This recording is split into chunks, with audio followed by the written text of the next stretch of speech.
Okay, so you've seen the cookie banners, you've heard about the data breaches, and you've probably clicked agree more times than you can count. But what's really going on with your data behind the scenes? Well, let's dive in. We're going to get an insider's look at the actual battlegrounds where your data is being fought over, all thanks to the experts at the Privacy Perspective. And really, this quote from our source says it all. There's no fluff here, no abstract theory. We're talking about the real, practical challenges that define data protection today. We are getting straight to what actually matters. To really get what's at stake, we have to look past the headlines. Data protection isn't just one big problem. It's actually a series of very distinct battlegrounds. And each one has its own rules, its own risks, and its own impact on how your information gets handled. Our first battleground is one that most of us never even see. It's the invisible, constant, and absolutely massive movement of our data across international borders. I mean, every single email you send, every photo you upload, every app you use, it's all part of this huge global data journey. Think about this for a second. Let's say you're on vacation in Italy, and you're using an app from a company based in California. Where is your data? Is it in one place, two, maybe three? The answer?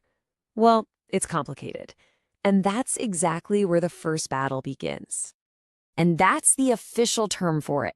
See, just like you need a passport to cross a border, your data kind of needs its own data passport to move legally from one country to another. There have to be rules in place to make sure it stays protected, no matter where in the world it ends up. So what's the official passport check for your data? It's this thing called a Transfer Impact Assessment, or a TIA. This is where companies have to seriously dig into the laws of the destination country and prove that your data is going to be just as safe over there as it is back home. It's a really complex process, but it is one of the most important safeguards we have. Okay, so now that we've seen how data travels, let's talk about how it's protected. This brings us to our next big battleground, the often confused ideas of privacy and security. I mean, people use these words interchangeably all the time, but they are fundamentally different. Think of it like this. Privacy is the why. Why is your data being collected in the first place? For what purpose?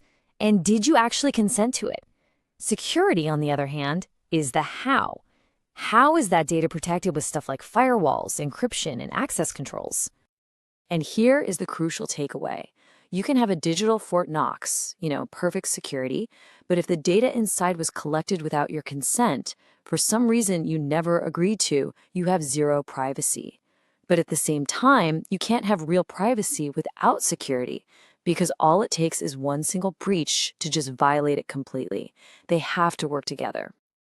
So if privacy is the why, how do companies actually justify it? Well, under modern laws, they can't just collect data because they feel like it. They need a solid legal reason. And one of the most interesting and frankly controversial ones is what's known as legitimate interest. This is the Legitimate Interest Assessment, or LIA. It's basically a three-step balancing test. First, the company has to spell out its purpose. Second, they have to prove that processing the data is necessary to achieve that purpose. And third, and this is the most important part, they have to weigh their interests against your fundamental rights. Your rights can't just be overwritten. All right, for our final battleground, we're venturing into a territory that's both fascinating and, a little unsettling. What happens to all your data after you die? This is a battle that's really just beginning, especially as our digital lives become more and more detailed. No, seriously, think about it. Your emails, your photos, your social media accounts, your entire digital life. Who gets the keys to that kingdom when you're gone? For the longest time, there just wasn't a clear answer. But that's starting to change. For example, take India's new Data Protection Act, the DPDPA. It introduces something called a right to nominate. What this means is you can legally choose someone, a friend, a family member, to manage your digital legacy on your behalf.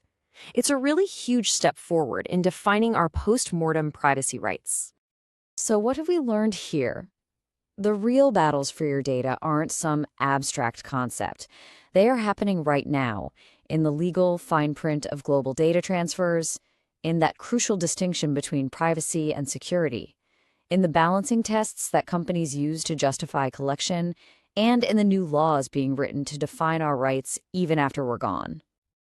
And that leaves us with one final thought. We are the first generation to create such vast, detailed, and permanent digital legacies. These digital ghosts are going to outlive us by a long, long time. The question we have to answer right now is, who gets to speak for them?